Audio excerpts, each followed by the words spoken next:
aircrafts. The FAA now warning drone operators who enter restricted airspace could be fined up to $100,000. Carnival Cruise Line's hit by a massive data breach. The company says it blocked the unauthorized activity quickly, but some passenger information was still compromised. Names, addresses, phone numbers, birth dates, and passport numbers all accessed, apparently.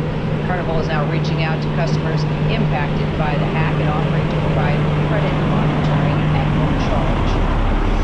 And they're not clucking around. The police department in Pennsylvania introducing its newest officer here, who's ready for foul play. Yes, that is a chicken, a.k.a. Bethel Park's newest hire, Lieutenant McQuail, directing traffic and clucking her way along the new beat. She's now back at the dispatch center where apparently she's overseeing operations until she's claimed by her owners, but clearly an excellent hire for right now.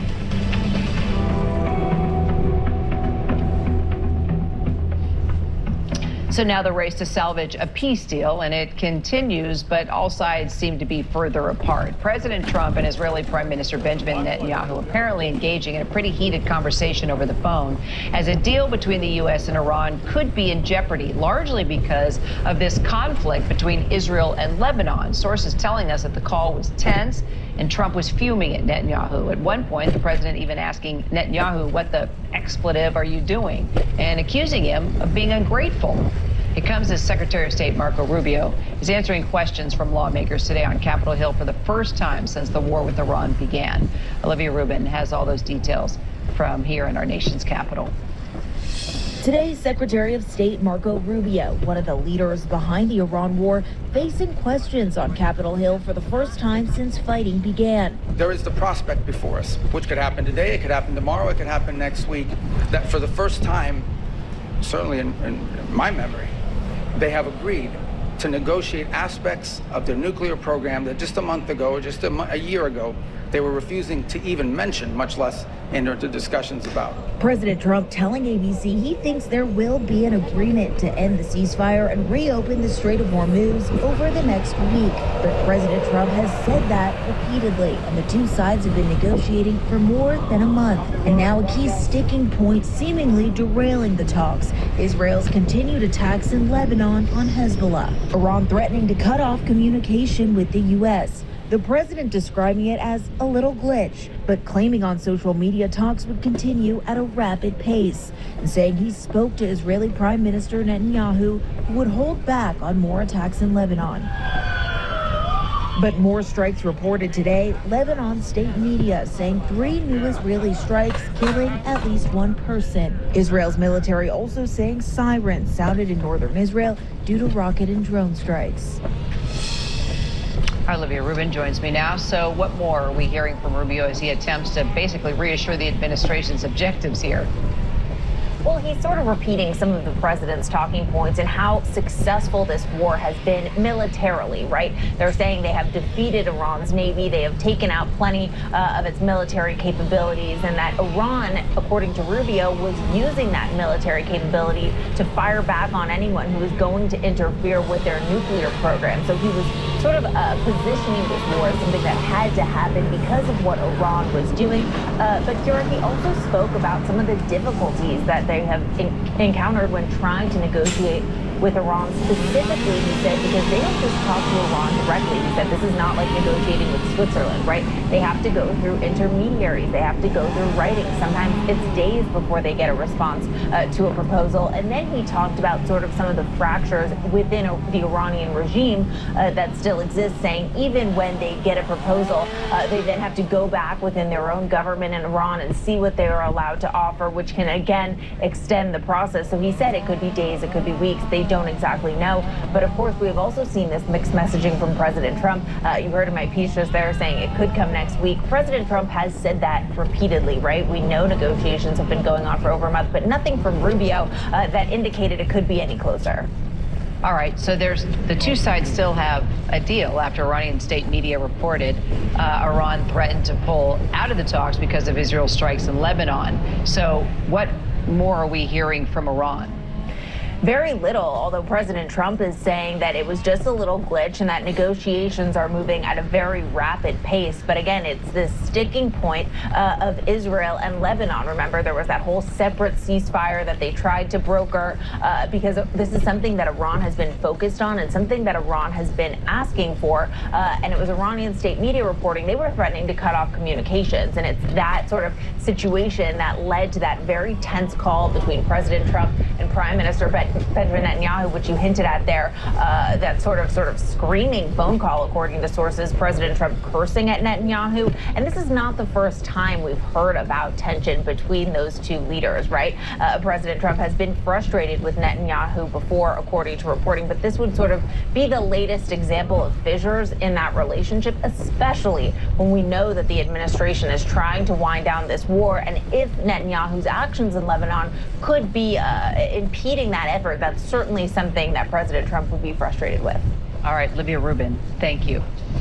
So let's continue the conversation with our maritime and security expert, Ian Ralby. So Ian, what does it mean if Israel and the U.S. aren't seeing eye to eye here? I mean, how could that escalate tensions in the region at this point? Well, the question mark then lands on Iran, right? So we don't know how Iran will take that to manipulate their own situation. And they've done a very good job of paying attention to where everybody is. You may recall at the beginning of the ceasefire, which started almost 2 months ago, there was confusion as to whether the Lebanese-Israeli situation was part of the ceasefire between the U.S. and Iran. And so what we're looking at is sort of a multi-dimensional game here that everybody seems to be playing in bilateral dynamics. And so Iran may take advantage of that. And it seems that with some of their recent attacks, they're looking to do exactly that. They just attacked a ship that has, in their minds, Israeli affiliation, and that may indicate a resumption of hostilities against merchant vessels that have that kind of a connection. So Iran vowed to intensify the blockade at the Strait of Hormuz, as well as other fronts, including the Bab el-Mandeb Strait, the strategic maritime choke point between Yemen and the Horn of Africa. So how critical, could this get? Well, it could get a lot worse for some seafarers, but what's really interesting to note amid all this is that we are seeing ships moving again. The Iranian regime has put in place this Persian Gulf Strait Authority that is both a licensing and toll scheme, and about 300 vessels, according to them, have moved out through that, and a large portion of them were tankers, but not just tankers. So we are seeing a degree of movement on the maritime front, and if it stops again, it does put another critical choke point on the global economy. And so if they do resume attacks on ships, it's going to diminish confidence. And if they actually involve in any way the Houthis or other Red Sea elements to try to close off the Bab el-Mandeb, we could be in a really bleak picture going into the hotter summer months, heading into the autumn as well. And that is not good news. So it could be really grim.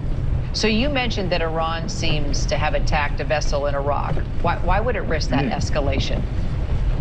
Well, the MSC vessel that was attacked is part of a whole group of ships under the Mediterranean Shipping Company, the largest shipping company in the world, umbrella. Now, the Iranian regime and the Houthis both feel that there is an Israeli connection to this whole fleet.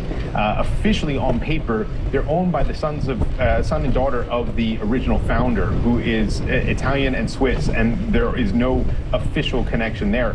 But the original founder's wife, has an Israeli passport, and that has been used by the regime as the justification. And we saw them seize the MSC Ares on the 13th of April a couple years back, the same day they sent a missile barrage at Israel. They've attacked the MSC Orion 200 miles off Socotra in Yemen.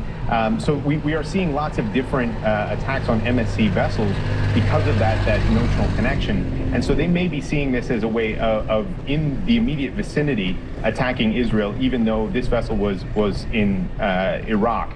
They've also sent missiles at Kuwait, so there's a growing sort of tolerance for risking escalation in the immediate Gulf region, and that isn't good news for anybody involved. So how likely, in your opinion, is it an actual negotiated settlement, at this point, just to get traffic moving again? It's unlikely that we're going to see that week timeline be met. I mean, we heard a week or a few days or 2 weeks. pretty much every week since February. So that doesn't give a whole lot of confidence. But I think what makes it less confident is the fact that we have mercurial leaders in both the U.S. and Israel, as well as complete uncertainty around the leadership in Iran, all of whom have vested interests in different aspects of the status quo. And so it is unlikely that with all of these different moving pieces and clearly some tension between the U.S. and Israel over what their respective interests are, that we're going to see resolution. I think fundamentally, the problem with the U.S. and Israel is that neither party was clear on what the other was really interested in at the outset. And both leaders are accustomed to both getting what they want and also having others do what they're asked to do. And that isn't necessarily going to end well in a situation where the interests may be diverging. The U.S. wants this over, needs the oil to be moving, needs the economy to get back to normal, and Israel has other interests at stake, including maintaining its position vis-a-vis Hezbollah, as well as long-term interests in Iran. So this could take a while. All right. Yep, we'll be talking for a while.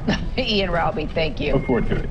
So the White House Correspondents Association apparently has officially rescheduled the annual White House Correspondents' Dinner. The black tie event here in D.C. Is on the books now for July. You'll remember the man that stormed the event this year and then was charged with attempting to assassinate the president.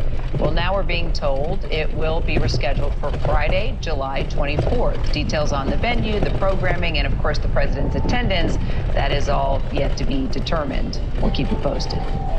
Well, former First Lady Jill Biden opening up about her husband, former President Joe Biden's battle with aggressive prostate cancer, saying he's okay.